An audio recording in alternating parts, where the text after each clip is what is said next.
In the year 180 AD, a dying man lay in a military camp on the frozen edge of the Roman Empire, somewhere near the Danube.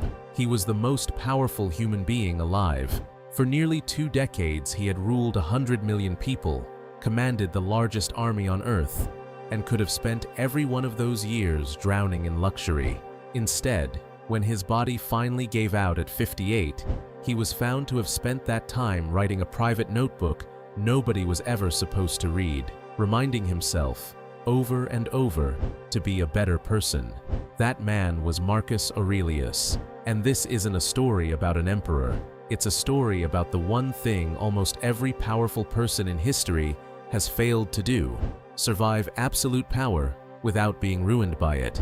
Marcus Aurelius was born Marcus Annius Verus on April 26, 121 AD, into an old, wealthy, aristocratic Roman family. He wasn't born to rule.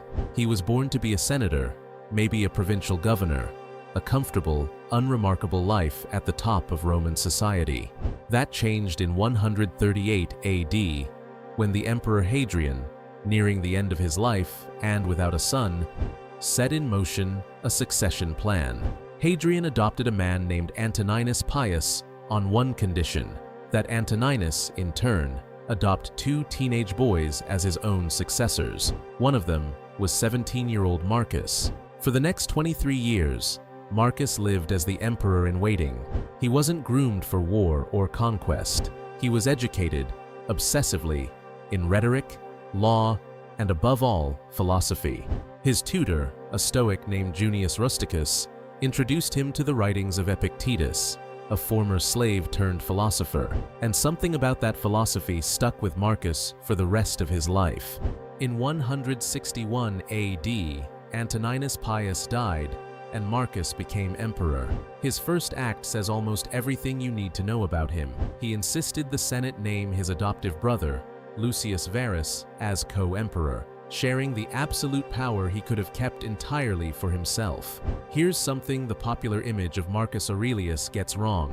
We remember his era as part of the Pax Romana, the Roman peace. His actual reign was anything but peaceful. Almost immediately, the Parthian Empire invaded Roman territory in the east. Marcus sent Lucius Verus to command the counteroffensive, and Roman forces eventually pushed all the way to the Parthian capital, Ctesiphon. But the returning soldiers brought something back with them that was far deadlier than any enemy army: a devastating pandemic, likely smallpox, now known as the Antonine Plague. It tore through the empire for years, possibly killing millions of people, including, in 169 AD, Lucius Verus himself. Then came the Marcomannic Wars, over a decade of brutal, grinding conflict against Germanic tribes along the Danube frontier. Marcus, a philosopher by temperament, spent much of the final years of his life not in Rome, but in military camps, personally overseeing campaigns against tribes threatening to break into Italy itself. It was in the middle of this plague, war, the death of people close to him, that Marcus began writing. What we now call Meditations wasn't written as a book.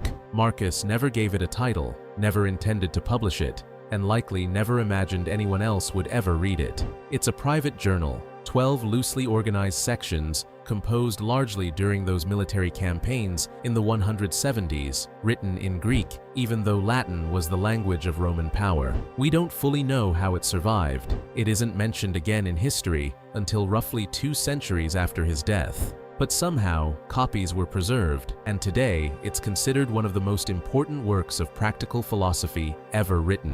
Not because it presents a tidy system of ideas, but because it shows, in raw form, a man constantly failing and trying again to live up to his own standards. That's the part that makes it worth talking about. This isn't a finished philosopher lecturing us. It's an unfinished human being, arguing with himself. Marcus Aurelius was a Stoic, a follower of a Greek philosophical school that had existed for centuries before him.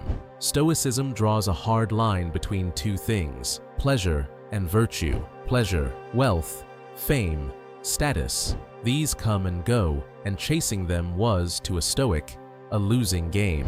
Virtue, on the other hand, was the only thing entirely within a person's control, and therefore the only thing worth building a life around. Three ideas from Meditations stand out.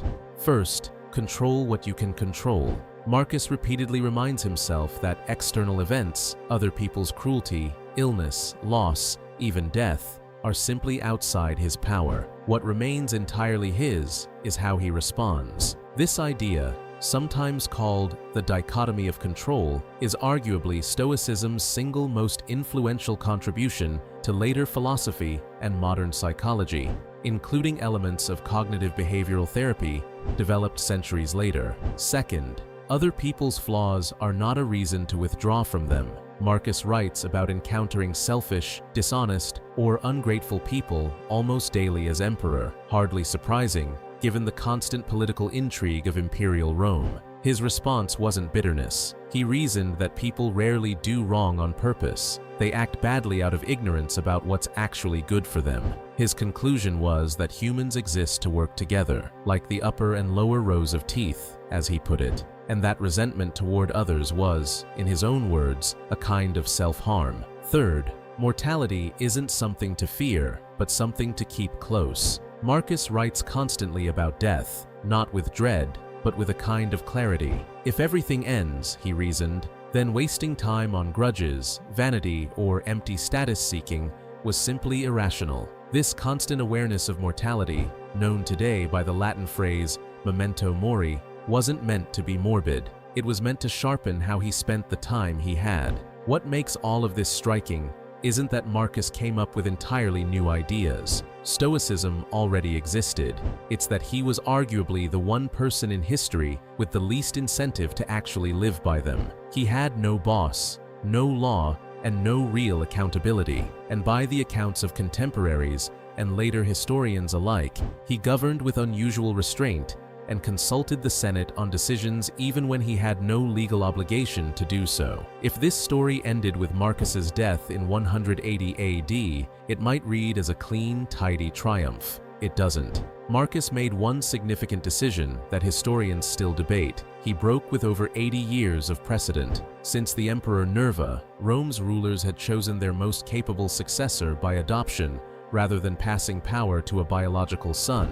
Marcus had a son, Commodus, and in 177 AD, he made him co-emperor. Commodus turned out to be one of the most widely criticized rulers in Roman history, self-indulgent, erratic, and, according to later Roman writers, obsessed with performing as a gladiator in the arena. Ancient historians and modern scholars alike have pointed to his reign as accelerating the empire's political decline. It's worth being honest here. Marcus, the man who wrote endlessly about self-discipline and duty, tried to instill the same values in his son, and by most historical accounts, failed. It's an uncomfortable footnote to an otherwise remarkable life, and it's worth including precisely because it complicates the legend. Marcus wasn't a flawless sage. He was a man who mastered himself, and still couldn't fully shape the person closest to him.